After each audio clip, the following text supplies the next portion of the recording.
சில ஆண்டுகளுக்கு முன்னால என் சாட்சியை சொல்றேன். சில ஆண்டுகளுக்கு முன்னால நான் ஒரு பாஸ்டர் பையன் தேனியில மாரநாத்தா சர்ச்சில் ஊழியம் செஞ்ச போதகர் லாரன்ஸ் அவனுடைய மகன். நான் ரெண்டாவது பையன். எனக்கும் ஆண்டவருக்கும் கொஞ்சம் கூட தொடர்பே கிடையாது. பாஸ்டர் பையன் தான், ஆனால் வெறுப்பு எனக்கு. நான் 12th முடிக்கும் போது ஒரு பிரதர் வேமா வந்து கேட்டார், என்னப்பா நீயும் பாஸ்டர் தானா அப்படின்றார்.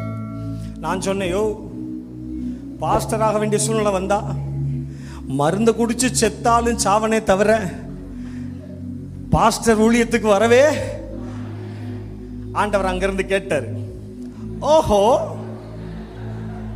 ஓ ஓ நீங்க அப்படி, ஓ வெரி குட்ரா, சூப்பர்ரா. டேய் நீ போடுற பிளான் எல்லாம் இப்போ நான் போட்ட பிளான் உங்க அம்மா பிறக்கிறதுக்கு முன்னாலேயே.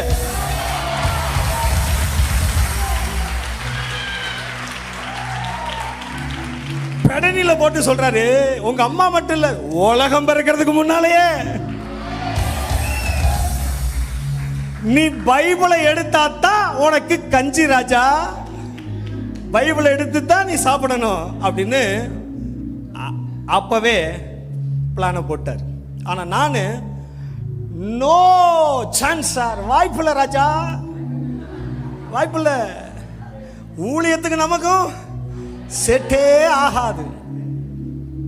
இது மாதிரி ஒரு யூத் கேம்புக்கு எங்க அப்பா கூப்பிட்டு, டேய் வா நீ போய் உட்காந்து வசனம் கேட்க மாட்டேன்னு எனக்கு நல்லா தெரியும், ஆனா இந்த பசங்களையும் பிள்ளைகளையும் உன்னை நம்பி திருவாத்தான் உன்னை நம்பி அனுப்பி விடுறேன், பிள்ளைகளை பத்திரமா கூட்டிட்டு போயிட்டு என்ன செஞ்சிரு கூட்டிட்டு வாடான்னு சொல்லி குற்றாலத்தில் நடந்த ஒரு கேம்புக்கு அனுப்பி வைக்கிறார்.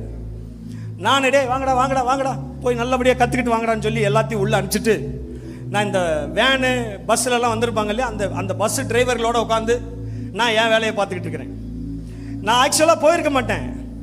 ஏன் போனேன்னா அது என்ன கேம்ப்பு, அப்படி என்ன கேம்ப்பு, யூத் கேம்ப்னு இருக்கிறதுலே சிறந்த ட்ரெஸ் எல்லாம் எடுத்து ரெடி பண்ணி, ஓகேப்பா நான் போயிட்டு வரேன்ப்பா அப்படி சொல்லிட்டு போயிட்டேன். எதுக்கு போயிருப்பேன்னு உங்களுக்கு தெரியும் என்னப்பா, தெரியுமா தெரியாதா? வேற லெவல். நிறைய பேர் அப்படிதான் வந்திருப்பீங்கன்னு நினைக்கிறேன். வேணா ராஜா.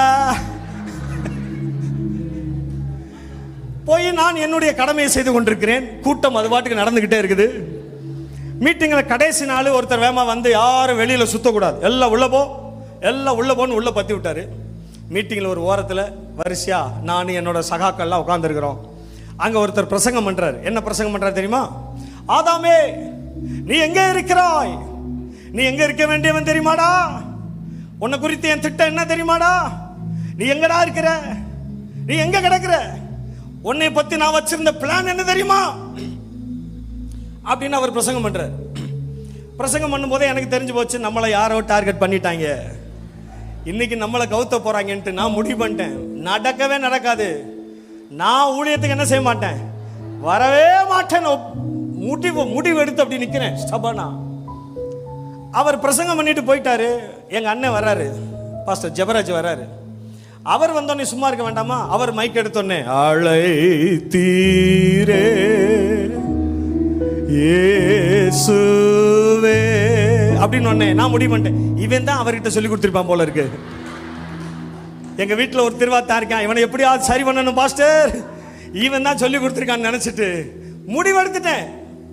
அப்படி ரொம்ப ஸ்டபானா முடியும். போ அழைச்சாலும் சரி கொலைச்சாலும் சரி நான் என்ன செய்ய மாட்டேன், வர மாட்டேன். எல்லாம் கண்ணை மூடி பாடுவோம் அப்படின்றாரு. சரி மூடுவோம். இப்ப என்ன மூடிட்டு போறேன்.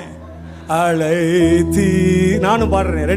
ரெண்டு வரி 3 வரி நானு, எங்க அண்ணன் மோகன்ராஜ், இவங்கெல்லாம் ஒரே வரிசையில் உட்காந்து பாட்டு பாடிக்கிட்டு இருக்கிறோம். இவர் என்ன நினைச்சு பாடினாருன்னு எனக்கு தெரியாது, ஆனா நான் போக மாட்டேன்னு முடிவெடுத்து உட்காந்துருக்கிறேன். ஒரு சில நிமிடங்கள் ஆச்சு. இந்த பாட்டை சேர்ந்து நானும் பாடிக்கிட்டு இருக்கிறேன். முடியாது முடியாது முடியாதுன்னு போராடிக்கிட்டு இருக்கிறேன். ஒரு 300 பேர் சேர்ந்து பின்னால நின்று ஓங்கி எத்துனா ஒரு ஆள் எவ்வளவு ஸ்பீடா முன்னால போவானோ அவ்வளவு ஸ்பீடாக கர்த்தருடைய பெரிதான கிருபையினால இயேசு என்னை கண்டா, தன் ஜீவனை தந்தா, ரத்தம் சிந்தி என்னை வாடான்னு கூப்பிட்டா. ஆனா உண்மைய சொல்ல போனா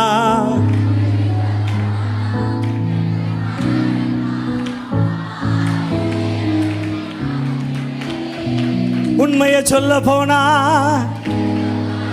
வரமாட்டேன்னு சொன்னவேனா,